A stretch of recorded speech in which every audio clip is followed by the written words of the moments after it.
Tambuka. Right. Ahmada sinshaka ibintu by'ubujura. Ahmada umujura wayogojwe n'inzoga. Deni ibintu byaranze ntashobora kubaho nta gacupa.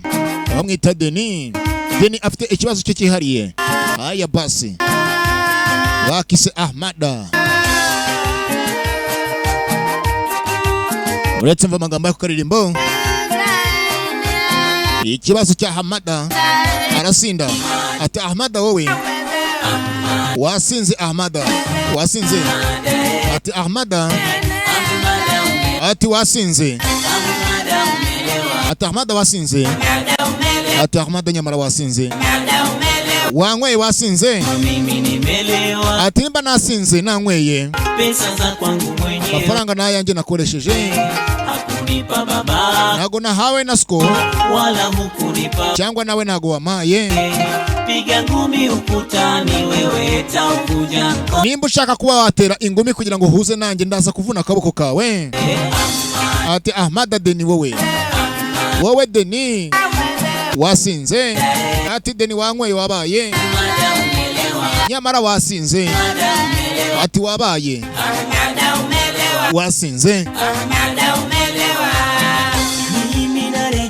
Nyumbani namkuta sebule. Ati ndimo ndatambukanya mu rugo musanga yicaye mu rugo iwe usanga yaguye amekana fungu arimo arigisha abana amaboko yashyize mu mufuka umwe amukuramo igiceri cy'ijana yamugurukanye nk'inuza nk'iduderi.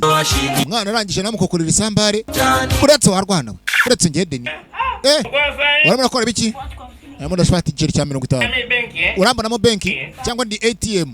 Nimba rero ndi ATM ubona hangaha iyo nsizire gatoya uranyiba umaje gutwara ibingahe yanagiye umwana ariko abuza ati ati Ahmada ni kibazo. Ahmada wasinze ati kare Ahmada wangu kare ndi muzima. Ati Ahmada nyamara wasinze. Ahmada wabaye Ahmada toka udogo. Ahmada fa mu bwana bwe yari incakura. Ahmada toka udogo ni jeuri sana. Kuva kera yari incakura.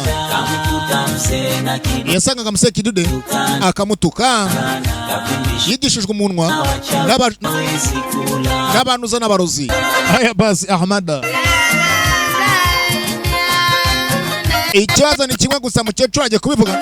Ikidahari iri kodi yonyine yo kumufata amashusho n'amajwi akiri umwana.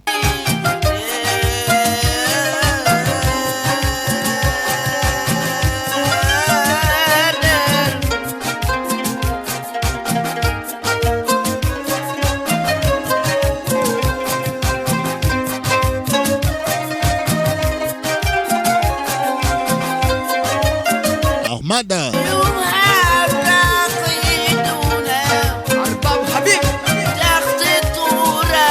Ahmada ni ikibazo bagenzi. Ati inzoga ni satani. Satani ariko satani ku icupa. Ako kantu nukubeshya. Ati na satani na agacupa. Mama Kibwebwe uramubona arimo kunyinyira. Ukamubwira ukuntu satani aho nyinyira ntago bivamo. Ati inzoga ni satani. Zireke Ahmada. Mama Kibebe arawubebera. Ariko ikibazo cya Ahmada we iyo yabaye ubanza niwe kuhagera ari ikibazo. Arabanza kareba ntuye mu Kamenge cyangwa ntuye igiporoso tuni igiporoso na. Mugabo yemerwa n'ahantu taha. Ambe nakomeje. Yinkwera mangurutsa. Mukecuru inyakwigendera umukecuru aripfiriye n'ubundi ubuzima busanzwe. Ati bana bose barakurira. Inde? Ati Ahmada ureka inzoga. Ati Ahmada waretse izo nzoga.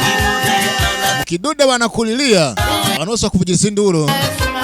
Ati Ahmada areka inzoga. Ahmada aratashye nijoro. Kwibi byana bitarasinzira nubwo bitabana be. Yani mwanamume. Hakundi wowe uri umugabo bwoko ki? Umeondoka tangia asubuhi. Wagiye kuva mu gitondo. Hata hela hujaniachia. Nta amafaranga wasize ko twateka ngo turye. Urabona abana barya gute? Urambona mu banki. Angalia kwanza umeshika chupa ya bia. Urambona mu banki ariko. Babarira.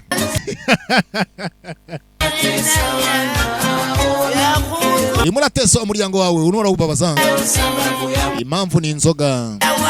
Ati nyama Ahmad ariko inzoga urimo urababaza umuryango wawe, famiye yawe, ikibazo ni kimwe, ikibazo ni inzoga. Ahmad no tekinike ya nyuma y'abasinzi niyo Ahmad araza kukubwira ati Ahmad inzoga ni shatani, yireke ahubwo satani ni mwege muzivuga nabi.